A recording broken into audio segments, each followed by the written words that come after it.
নতুন বছরে নতুন চমক। নমস্কার বন্ধুরা, ভিডিওটা শুরু করার জন্য আপনাদেরকে অসংখ্য ধন্যবাদ। আপনি যদি এই রাজ্যে স্থায়ী বাসিন্দা হয়ে থাকেন এবং আপনার কাগজপত্র যদি ঠিক থাকে, তাহলে আপনার জন্য রয়েছে আজকে দারুণ বড় সুবর্ণ সুযোগ। কারণ নতুন বছরকে কেন্দ্র করে মাননীয় মুখ্যমন্ত্রী মমতা বন্দ্যোপাধ্যায় আপনাদের জন্য নিয়ে এসেছে একদম নতুন প্রকল্প। 2023 সালে নতুন প্রকল্প এনেছিল, 2024 সালে এবারও একটি একদম নতুন প্রকল্প আজকেই মাননীয় মুখ্যমন্ত্রী মমতা বন্দ্যোপাধ্যায় ঘোষণা দিয়েছে একদম নতুন প্রকল্প। এবং জানিয়ে রাখি, এই জানুয়ারি থেকে শুরু হচ্ছে ফর্ম ফিল আপ। এই কি আপনাকে কোথাও যেতে হবে না। সব থেকে বড় সুযোগ হচ্ছে এটাই, আপনাকে ফর্ম ফিল আপের জন্য কোথাও যেতে হবে না। একদম ঘরে বসে নিজের ফোন থেকেই আপনি এই প্রকল্পে আবেদন করতে পারবেন।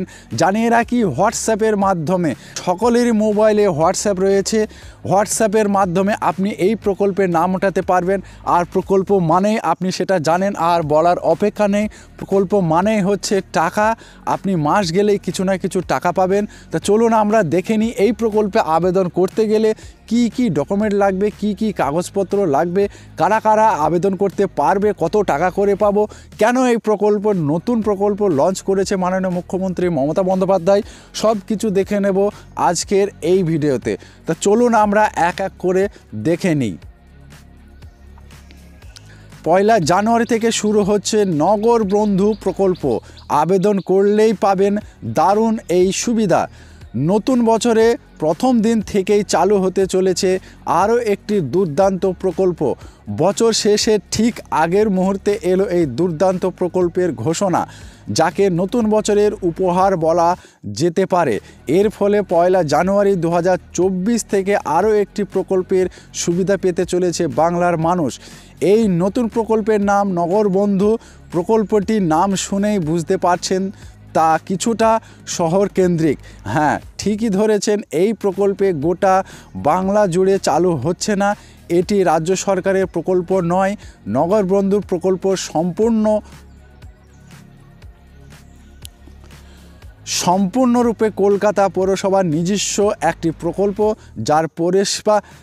যার পরিষেবা পৌরসভার 141টি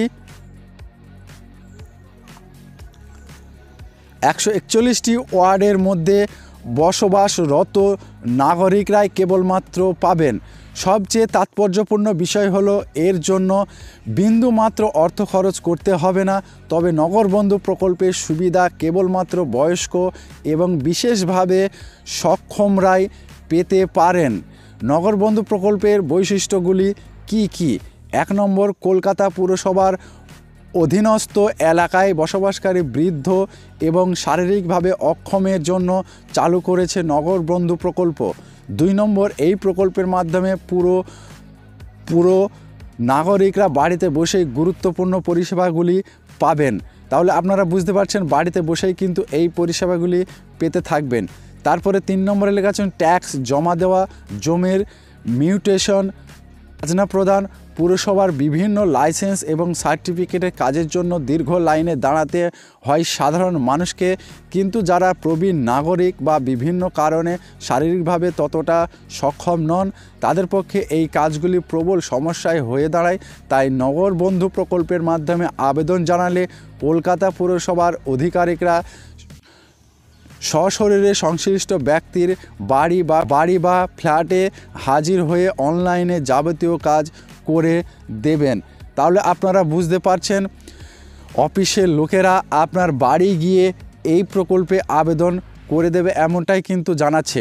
তারপরে 4 নম্বর লেখা আছে, দেখুন, প্রবীণ নাগরিকরা যেহেতু ইন্টারনেট ব্যবহার করতে বা অনলাইনে প্রক্রিয়া ততটা পছন্দ নয়, তাই পুরসভার আধিকারিকরা তাদের সামনে বসেই গোটা প্রক্রিয়া সহজ করে দেবেন। এই সংক্রান্ত নিয়মকানুন নিয়ে অনেকের সময় ধোঁয়াশা থাকে, কিন্তু খোদ পুরসভার আধিকারিকরা বাড়িতে হাজির হয়ে যাওয়ায় সেই বিষয়টি বুঝতেও আর সমস্যা হবে না। 5 নম্বর, আপাতত বিনামূল্যে নগরবন্ধু প্রকল্পে পরিষেবা পাওয়া যাবে, তবে পরবর্তীতে এই পরিষেবার জন্য অর্থ প্রদান করতে হতে পারে। তারপরে লেখা আছে দেখুন নগর বন্ধু প্রকল্পের সুবিধা পেতে কিভাবে আবেদন করবেন।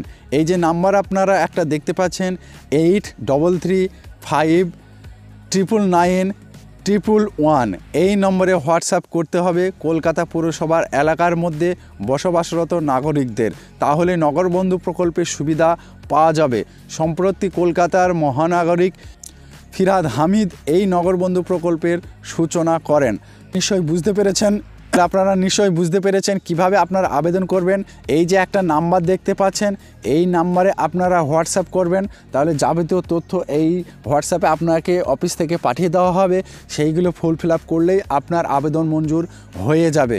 এবং এই প্রকল্পের সূচনা কে করেছেন? ফিরহাদ হামিদ করেছেন। তা এই ছিল ছোট্ট একটা আপডেট। যদি ভালো লাগে অবশ্যই বলবেন, এবং যদি এই নিয়ে আপনার কোনো প্রশ্ন থাকে তাহলে অবশ্যই লিখে জানাবেন। ভিডিওটা সম্পূর্ণ করার জন্য আপনাদেরকে অসংখ্য ধন্যবাদ। ভালো থাকবেন, সুস্থ থাকবেন, দেখা হবে নতুন কোনো ভিডিওতে।